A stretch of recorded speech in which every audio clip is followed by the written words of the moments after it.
বনি ইসরাইলের মধ্যে তিন ব্যক্তি ছাড়া আর কেউ তুলনায় কথা বলেনি। এক নম্বরে ঈসা ইবনে মারইয়াম আলাইহিস সালাতু ওয়াস সালামের গর্ভে ঈসা আলাইহিস সালাতু ওয়াস সালাম অলৌকিকভাবে জন্মগ্রহণ করেন। অলৌকিকভাবে যখন জন্মগ্রহণ করেন, লোকজন তখন সন্দেহান হলো। তখন মারইয়াম আলাইহিস সালাম ঈসা আলাইহিস সালাতু ওয়াস সালামকে ইঙ্গিত করলেন। ঈসা আলাইহিস সালাতু ওয়াস সালামের যখন ইঙ্গিত করলেন, তখন ঈসা আলাইহিস সালাতু ওয়াস সালাম জবাব দিলেন, আমি আল্লাহর দাস, তিনি আমাকে কিতাব ইনজিল প্রদান করেছেন এবং আমাকে নবী করেছেন। আমি যেখানেই থাকি তিনি আমাকে বরকতময় করেছেন। তিনি আমাকে জোরালো নির্দেশ দিয়েছেন, যতদিন জীবিত থাকি ততদিন সালাত ও যাকাত আদায় করতে এবং আমার মায়ের অনুগত থাকতে। আল্লাহ আমাকে হতভাগা করেননি।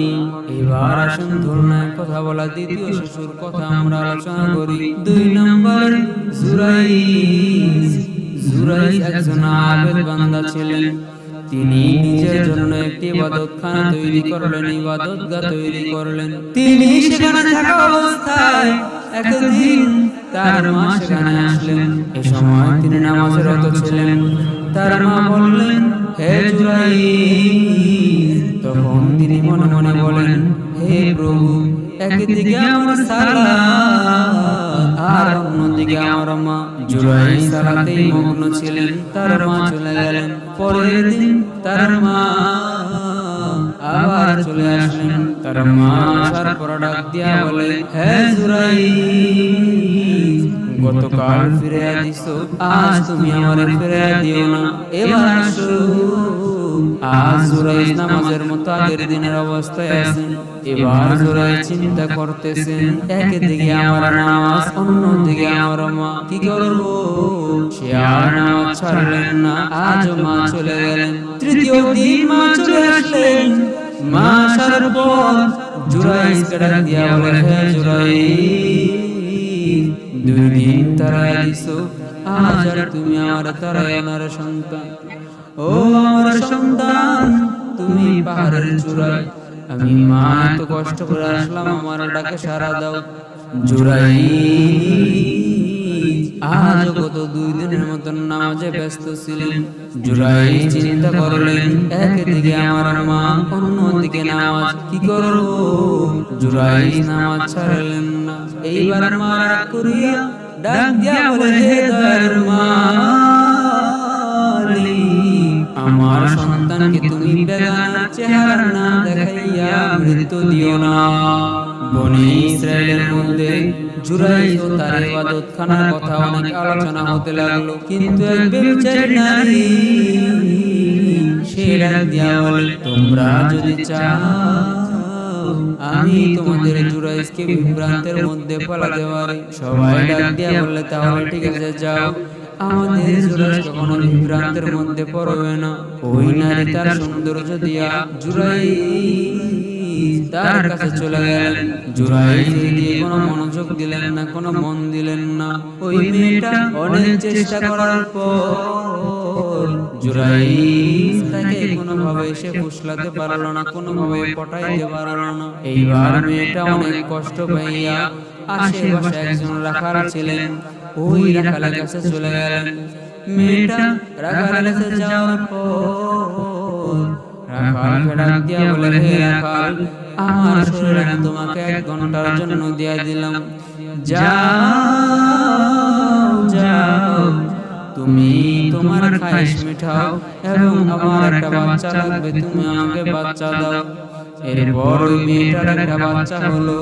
একটা বাচ্চা হওয়ার পর মেয়েটা সবাইকে বলতে লাগলো, তোমাদের সে আল্লাহওয়ালা জুরাইজ আমার সাথে ব্যভিচার করছে, আমার সাথে জিনা করছে, এবং দেখো সে আল্লাহওয়ালা জুরাইজের সন্তান আমার পেট থেকে ভূমিষ্ঠ হয়ে গেছে। সবাই অবাক হয়ে গেল। সবাই জুরাইজের বিরুদ্ধে কথা বলতে লাগলো। এক পর্যায়ে পাহাড়ের চূড়ায় উঠিয়া জুরাইজ যে জায়গায় ইবাদত করতেন তার সেই ইবাদতখানা সবাই ভেঙে দিল। জুরাইজ ডাক দিয়া বলেন, তোমাদের কি হয়েছে? তারা বলল, তুমি এই নষ্ট মহিলার সাথে জিনা করছো, ফলে একটি শিশু ভূমিষ্ঠ হয়েছে। তিনি বলেন, শিশুটি কোথায়? তারা শিশুটিকে নিয়ে আসলো। জুরাইজ ডাক দিয়া বলেন, আমাদের একটু সুযোগ দাও, সালাত আদায় করেন। জুরাইজ 2 রাকাত নামাজ পড়লেন। নামাজ শেষ করিয়া তিনি শিশুটির কাছে এসে শিশুটির পেটের মধ্যে একটা কোসা মেরে জিজ্ঞেস করল, এই শিশু, তোমার পিতাকে? শিশু ডাক দিয়া বলল, আমার পিতা হলো অমুক রাখাল। উপস্থিত লোকেরা তখন জুরাইজের নিকটে এসে তাকে চুম্বন করতে লাগলো এবং তাকে ডাক দিয়া বলল, হে জুরাইজ, তোমার যে ইবাদতখানা আমরা ভাঙলাম, তুমি আমাদেরকে মাফ করিয়া দাও, আর বলো তোমার কেমন ইবাদতখানা লাগবে, তোমাকে আমরা স্বর্ণ দিয়ে ইবাদতখানা বানিয়ে দেই। বলে, না না, আমাকে তোমরা সোনা দিয়ে ইবাদতখানা বানানো লাগবে না, আমার আগে যেটা ছিল সেটাই তোমরা তৈরি করে দাও। পরে সবাই তার ইবাদতখানা এটা তৈরি করে দিল। এবার চলে আসেন আমরা 3 নাম্বার শিশুর আলোচনায় আসি। 3 নাম্বার যে শিশুটি ছিল, এই শিশু কেমন শিশু ছিল জানেন? একটি শিশু তার মায়ের দুধ পান করছিল। এমন সময় একটি লোক দ্রুতগামী ও উন্নত মানের একটি পশুতে সাওয়ার হয়ে সেখান দিয়ে যাচ্ছিল। শিশুটির মা বলল, হে আমার আল্লাহ, আমার ছেলেকে এই ব্যক্তির মতন যোগ্য করো। শিশুটি দুধ পান ছেড়ে দিয়ে লোকটির দিকে এগিয়ে আসলো এবং লোকটিকে দেখতে লাগলো আর ডাক দিয়া বলল, আল্লাহ, এই ব্যক্তির মতন আমাকে করো না। তারপর ফিরে এসে পুনরায় মায়ের দুধ পান করতে লাগলো। বর্ণনাকারী বলেন, লোকেরা একটি বাদীকে মারতে মারতে নিয়ে যাচ্ছিল আর বলছিল, তুমি জিনা করেছো এবং চুরি করেছো। মেয়ে লোকটি বলল, আল্লাহ আমার জন্য যথেষ্ট, আমার জন্য আর কোনো কিছুই লাগবে না, তিনি আমার জন্য উত্তম অভিভাবক। শিশুটির মা ডাক দিয়া বলল, হে দয়ার মালিক, তুমি আমার সন্তানকে এই নষ্ট নারীর মতন করো না। শিশুটি দুধ পান ছেড়ে দিয়ে মেয়েটিকে দেখলো, তারপর ডাক দিয়া বলল, হে আমার আল্লাহ, তুমি আমাকে এই মেয়েটির মতন করো। এই সময় মা ও শিশুর মধ্যে কথা কাটাকাটি শুরু হয়। মা ডাক দিয়া বলল, হায় দুর্ভাগা, একটি সুন্দর লোক চলে যাওয়ার সময় আমি বললাম, হে আল্লাহ, আমার সন্তানকে যোগ্য করে দাও। তুমি তখন ডাক দিয়া বললে, হে আল্লাহ, আমাকে এরকম করো না। আবার একটা মেয়েকে মানুষ মারতে মারতে নিয়ে গেল। তখন আমি বললাম, হে দয়ার মালিক, আমার সন্তানকে তুমি এর মতন করো না। তখন তুমি বললা, হে আল্লাহ, আমাকে তুমি এর মতন বানায় দাও। এবার জবাব দিল, হে আমার মা,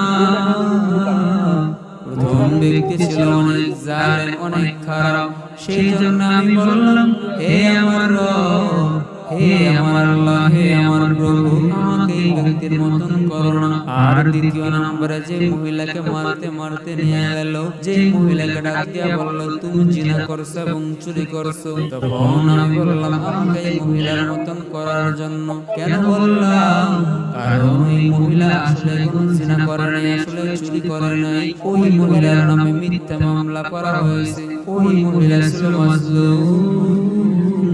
এই জন্যই আমি বললাম, হে আল্লাহ, আমাকে এই লোকটির মতন করো।